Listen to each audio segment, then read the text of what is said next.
Well, welcome back and welcome to the fifth and final lecture on the rise of modern secularism. We will conclude this today.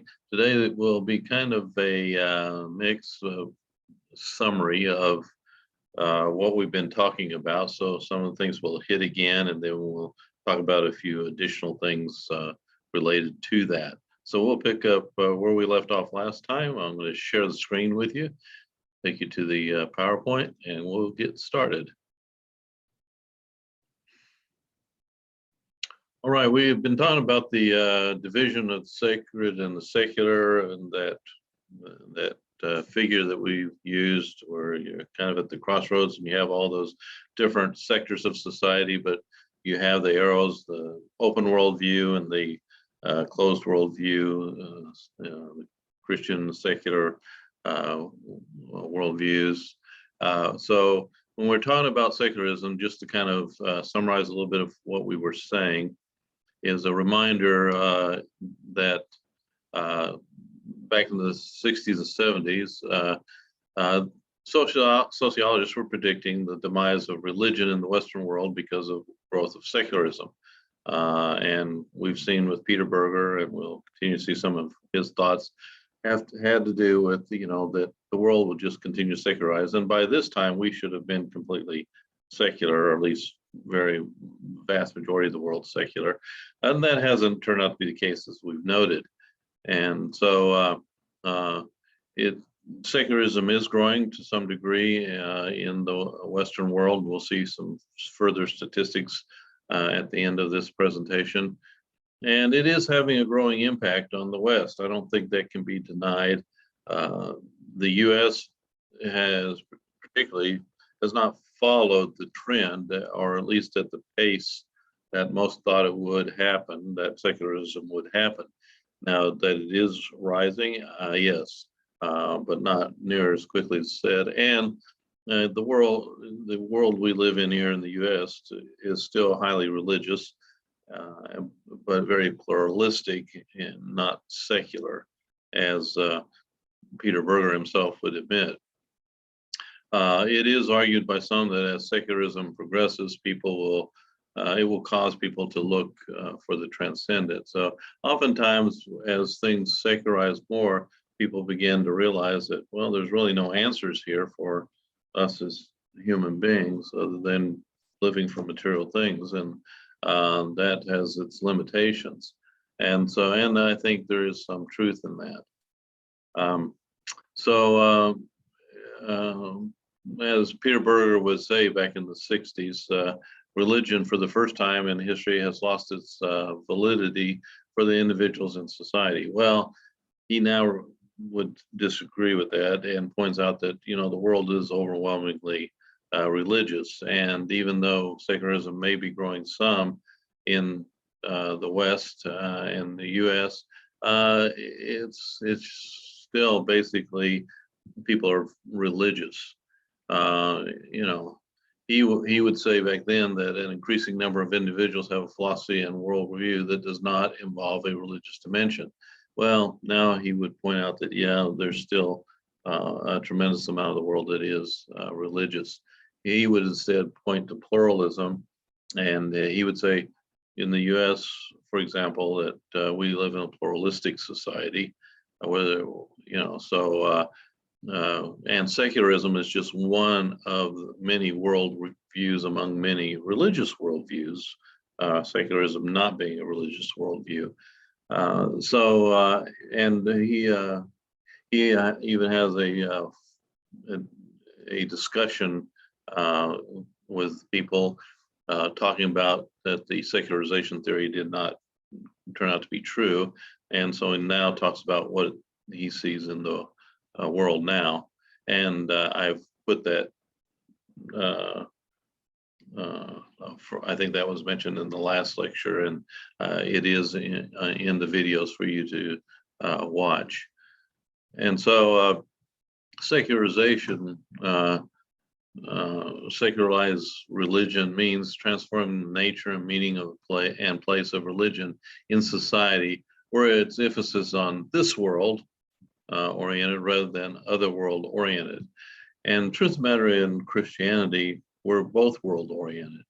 We're this world oriented while we're here, with a view to the other world as well. And just like Jesus was, it doesn't mean we neglect to do what needs to be done in this world to make the world a better place. In fact, it means that we should be doing that based on the fact that there is the other world. And too often we see in secularization where people will say, well, you're so interested in the other world, you neglect the current world. And I don't think that's true. It certainly doesn't have to be true. And we, as Christians, certainly shouldn't live that way. An example about a societal secularization that was going on is an older book called The Christian Mind. And it really gives the example of secularization of religion taking place in Britain, for example. So that's a good book if you want to see a guy writing about what was happening in Great Britain.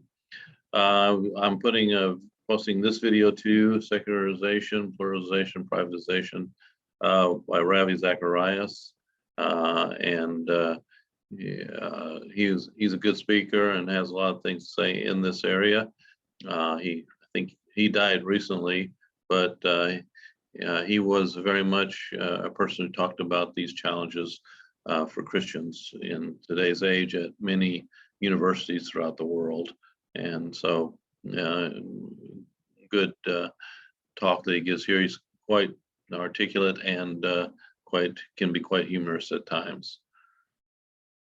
So secularism then ultimately is the denial of reality of the spiritual realm in the events of human life. So I give you some elements of secularism, which is you might want to take note of for your exam. First is the autonomy of the individual is an element of secularism. The individual is the most important aspect in secularism, or for, of course, Christianity, it's God, although individuals are created in God's image and of ultimate value to him, and equal value. Power of human reason, of course, is an element of secularism. And of course, you leave out the spiritual realm, only reason that's left through various ways, philosophy or science. Only real world is from sensory experience. So anything you experience with your five senses, that's the only thing that's really real. It's an element of secularism. Reduces reality of this world to simple materialistic explanations, are what I would call modern scientism, not science. You're saying philosophically, you're just saying this is a closed worldview. There's only materialistic explanations. There can't be anything else. And then universe is a closed system, and nothing outside the physical system is in existence, which of course is not what we follow in Christianity. So those are some elements of secularism. From those elements, you have some ramifications. What does this mean if you buy into the whole secularist type of thinking? It does have ramifications for life, and we'll just note some of these. With evolutionary theory, it provides the grounds for epistemological shift from creation, design, and purpose to understanding the universe as a product of chance, random relations that trigger chains of cause and effect. So there's nothing personal in, if you buy into secularism, it takes away the personal creator and that things were designed with purpose. The alternative is this evolutionary theory, and you have, we just evolve, and we're just a chain of cause and effects, and it leads us, and it gives us nowhere to go and nowhere to understand our purpose, and certainly doesn't give us any means for understanding what is right, what is wrong, in all of that. So that's the second. It gives rise to denial of moral absolutes. If we're just evolved random relations, and chains of cause and effect. The moral absolutes aren't there. They're not embedded in who we are, or in Christianity, where it's embedded in who we are in God's revelation. But moral absolutes can then be decided by humans. Whoever has the most control at the time says this is what's right, this is what's wrong. Just like you see with Nazi Germany again, an example. They just, leadership decides only the Aryans are superior race, everybody else is inferior, and then they exterminate, 6 million Jews and a couple million other people. And then we see this in history when secularism, the moral absolute is whatever works for the state or for the system. The atheist system of communism in Russia and China show the same thing. They would teach, secular humanism or atheism, and that was that. But the morals, they just decided, we can kill however many people want to make the system work. God becomes remote at best, as in deism. We've talked about deism. God's existence is denied, as in atheism. And then scientism becomes the authority. And remember, this is different from science. Science uses a process, a scientific process of, observation and making theories and testing those theories. Well, scientism is a philosophical commitment that only the material world exists and should only be looked at from that perspective. So further ramifications.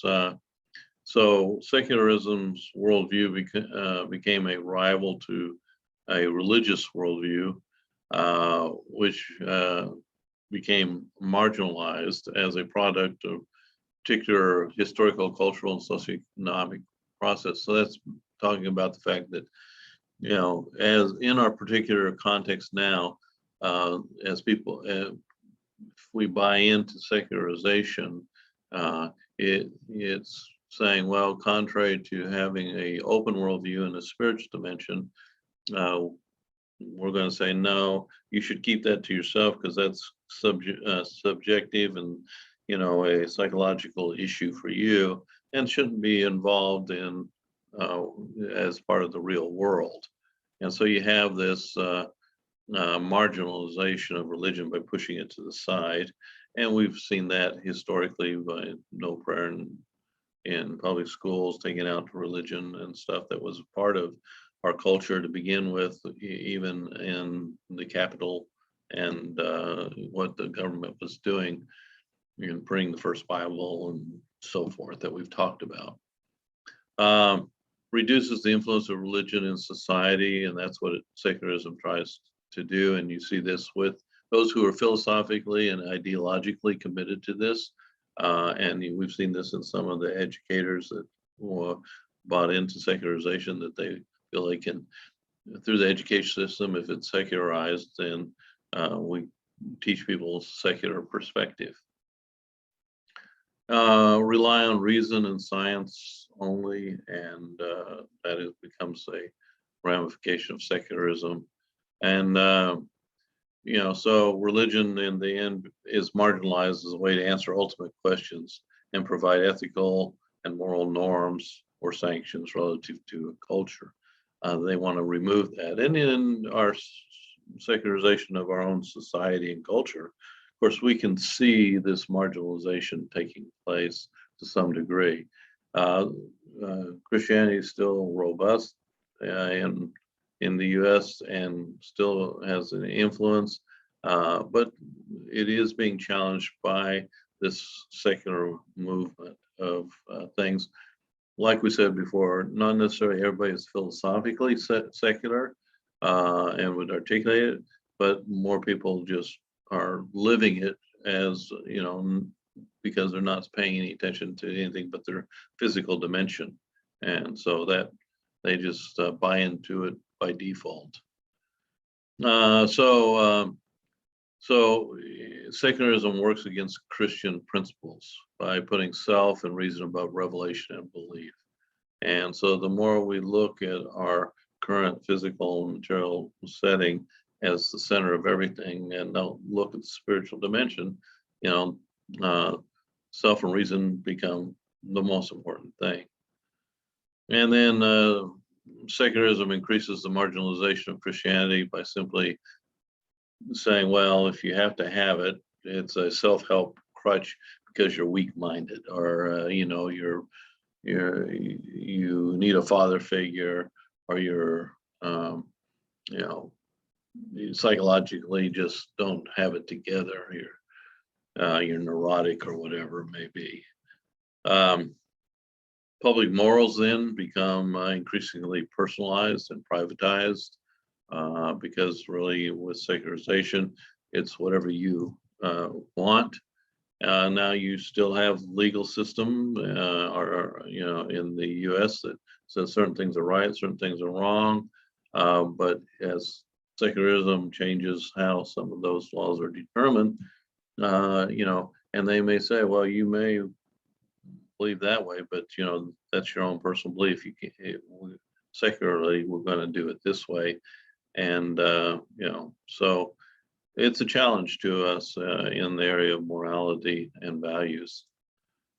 All right. So in essence, what secularization does is that morals become relative, and if it's something you want to do, that's great, and do it. And that becomes a issue. So more and more, you have a loosening of what is considered right and wrong. It's just up to you. And then you have reliance on instrumental reason to find the truth. In other words, by instrumental reason, just says, well, if it works for you, that's truth.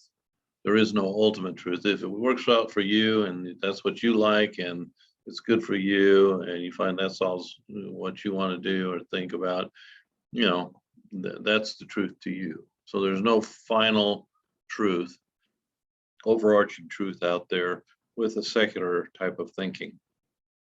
So if there is, it's going to be through the scientific method. And of course, that is the scientific method related to only the material world. And that is where they say only place you can really find truth. And of course, as Christians, we would say, no, that would not be the case. So that's the ramifications of secularism. Here's what's called the Secular Humanist Declaration.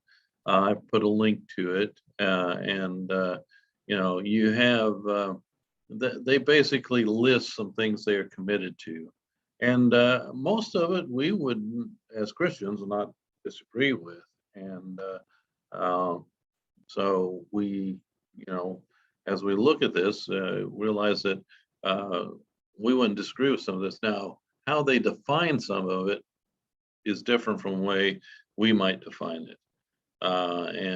So they note free inquiry. And, here we have a Christian university. We want people to have free inquiry to discover, think critically, and so forth. Not opposed to that, but they tend to think free inquiry, you can't have any religious views because that doesn't allow you to really have free inquiry. And that is not true, but sometimes that's the way it's presented. Separation of church and state. Now notice this is not in the Constitution that we've talked about, but they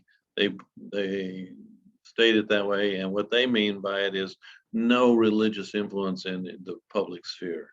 And that is different from what we would say. We would say, yes, the state should not establish its own religion, say this is the official religion of the country. And that's what the Constitution was talking about. It didn't mean that there couldn't be influence from the religious community in what goes on in the U.S. That was not part of what the founders meant. They believe in freedom, and as Christians, we believe in freedom, and we even say that Christ has given us the greatest freedom. But their definition of freedom is basically do any kind of moral thing want. They decide what's right and what's wrong there. Critical intelligence. Christians, we believe in critical intelligence and should do that. Uh, Moral education. For them, moral education, though, means that young minds should not be indoctrinated with any kind of faith or spiritual aspect. They would say take all that out. And that's what they've been doing as part of their agenda, is to get any kind of religious teaching out of the schools. So moral education for them doesn't include religion at all, or spiritual type of things. Religious skepticism, of course, you know, that would be something not part of ours. But as Christians, we still are supposed to think critically about our religion and looking at the Bible. But they just start with the idea that we should be skeptical of anything that's not materialistic. And knowledge through reason, well, have that as a Christian as well, just not totally just limited only to that. And science and technology, we can like science, we can do science, we can participate in technology. It's just not the answer to everything. And then they have a philosophical commitment to evolution as the explanation for how the origin of the world is, which is contrary to what we would say in Christianity. And they believe in education is very important, as do Christians, as we saw early on, that the earliest universities were started by Christian groups, and they've always thought education was important. But education holistically, meaning educating the person both with the general knowledge of the different disciplines, but also the spiritual side of things, because their recognition is that humans are both spiritual and physical. So that's part of the humanist declaration. And just a kind of a reminder here, that we are seeing some growth in secular side of things. Like in 1990, 10% of US population was non-religious. In 2000, 15% claimed to be non-religious. In 2010, 16.5. It's still somewhere right around there, claimed to be non-religious. Now, of course, if you just, like I mentioned earlier in an earlier lecture, that if you just say how much of this are people that are philosophically secularist or atheist or agnostic at least, you're only talking more like in the 5%, 6% range. But it depends on the areas. Different parts of the world are more secular than others. Europe, Western Europe especially, and parts of Eastern Europe are highly secular. There's what's called a Eurobarometer poll that's done in the EU, European Union, and they poll their people and find out kind of where they are on different things. And if you were to look at the EU 27 country group, 20% say there's no God. 26% say there is life, spirit, or a force. So they're spiritual and they're thinking there's something besides the physical realm. But if you ask about God himself, 51% say there is God. But if you look at like the Czech Republic, there is no personal God. They would say 84% say there's no personal God, or in Sweden, 82% would say there's no personal God. And in France, it's 73%. But on the other hand, you get to countries like Italy, you get 26%. So more people believe in a personal God than don't. Same with Ireland, with 30% saying there's no personal God. Now, then you get into where it's kind of split. Germany, 56% no God, UK, 63%. And so you can see that, there's a difference by countries in their belief, and some are much more secular countries than others. But these are primarily in the Western world, where people have a lot more wealth, and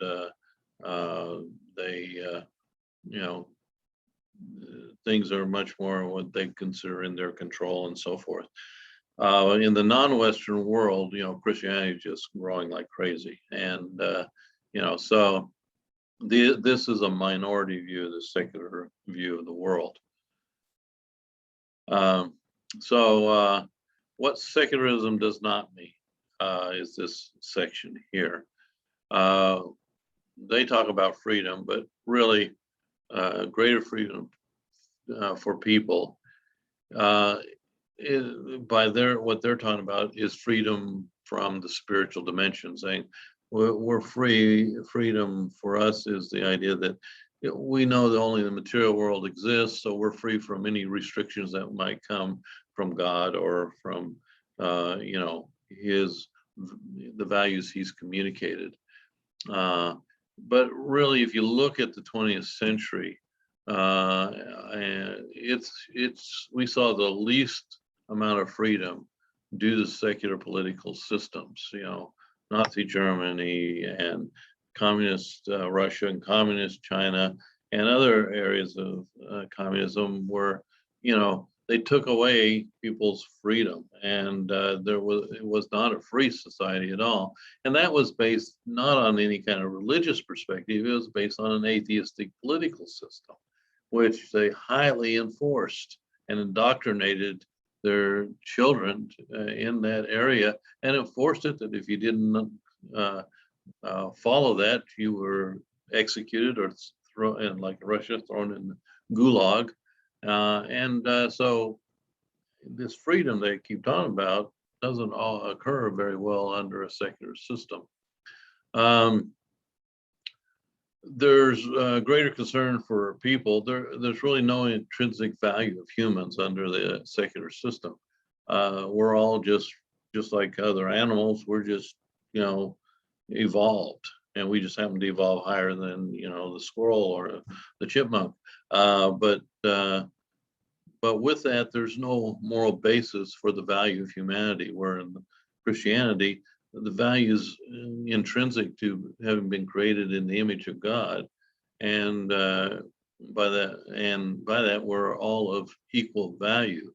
And Christians of all people should be the ones pushing that value, because it's a part of who we are, and Christ died for everyone. And so that means everyone's of equal value to God. The idea that people and life will improve, but from a secular perspective, this is only talking about the physical world orientation. This doesn't really leave any room for hope and something for the future. You're limited to this time span, whatever it is on this earth. And, but if we look at the 20th and 21st century and all the things that are going on, the violence, the genocide, and everything from human trafficking. There's so many things going on that need to be improved that just aren't. And it's not leaving a lot of hope for people. And for a lot of people, life isn't improving that much. And that is something that we as Christians should help to alleviate.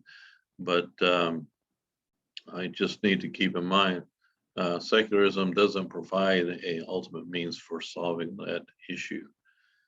People are less judgmental. All people, though, make judgments. Even secular make judgments. They're making a judgment when they say, only the secular world exists. And therefore, if you believe in the spiritual realm, you're weak-minded, or, that's just subjective feelings and you need a father figure, and you're neurotic. Well, that's judgmental. Everybody can be judgmental. And everybody makes value claims, whether you're a atheist, secular, or a Christian. Everybody's making value claims of some sort.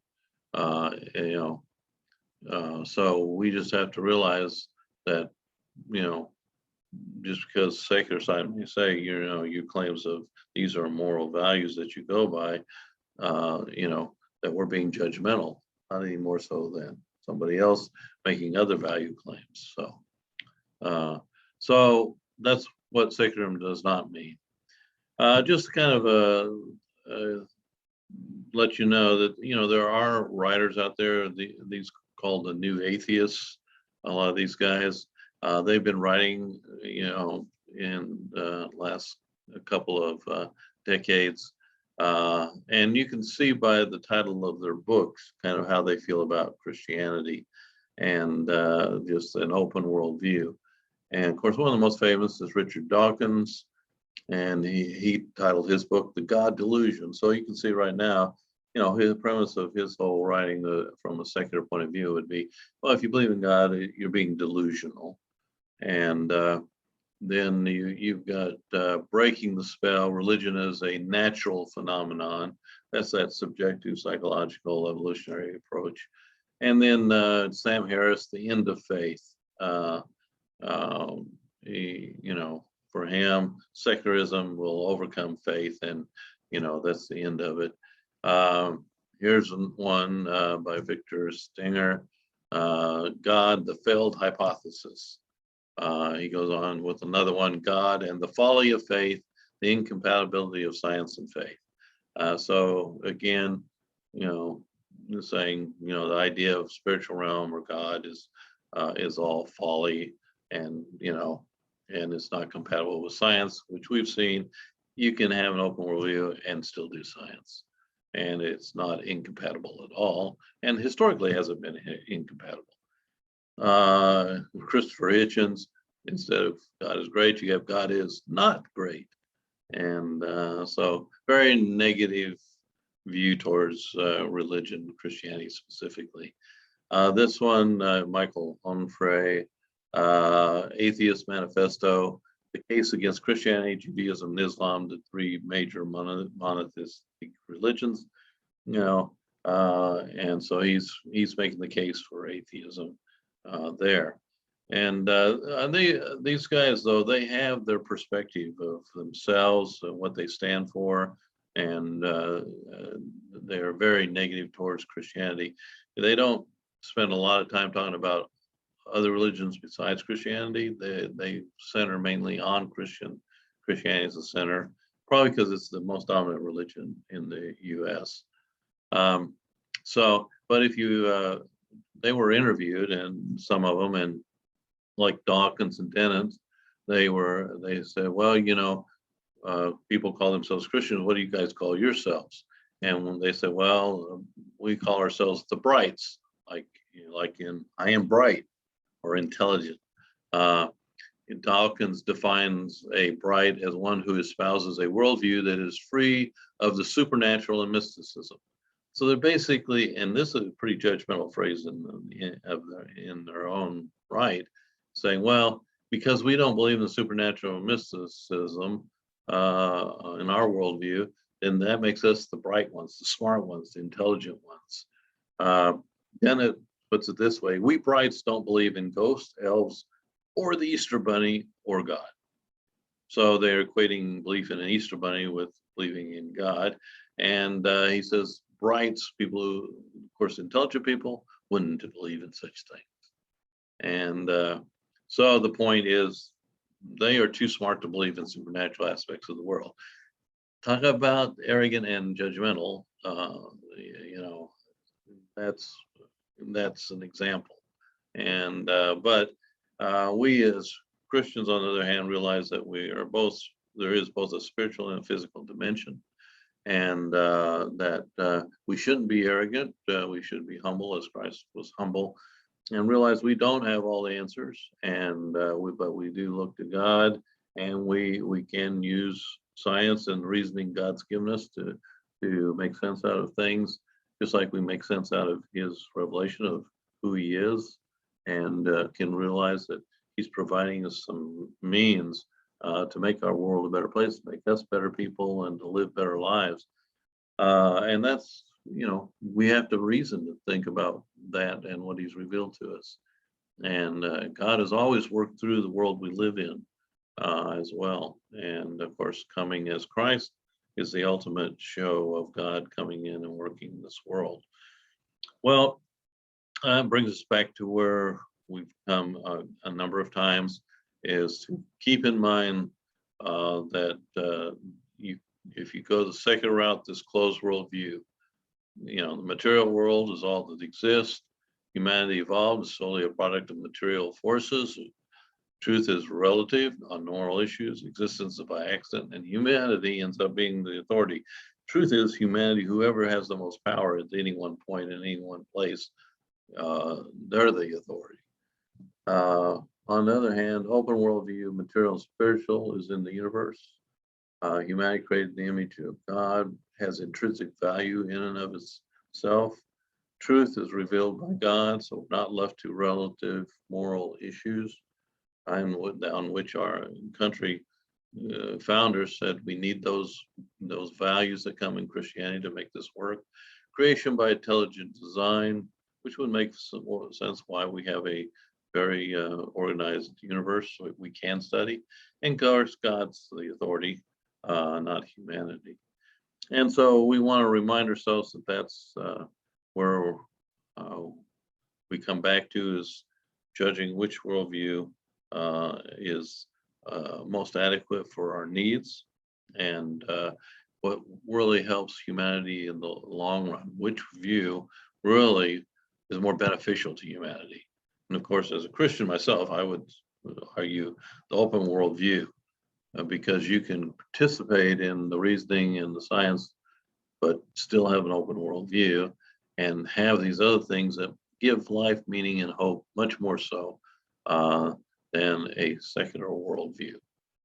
All right, well, that brings us to the end of the last lecture, lecture 5, on the rise of secularism. And so I'm going to leave you with that, and see you at the next lecture when we talk more about the engaging with the secular worldview. So take care, and see you next time.